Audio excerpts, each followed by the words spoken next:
Уже дошли всего минут на 10. Похоже, там время идет быстрее. Прошли десятилетия. Уже кипит индустриальная революция. Ну вот, мы пропустили Ренессанс. Да, Блум. Так мы им типа боги?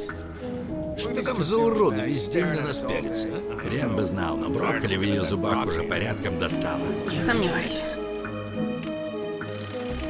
Да, слушай, у них уже наше время. Обалдеть. Смотри, у них уже появился Starbucks. Да ну. И они уже повсюду. А тут что такое? Пипец! Черт!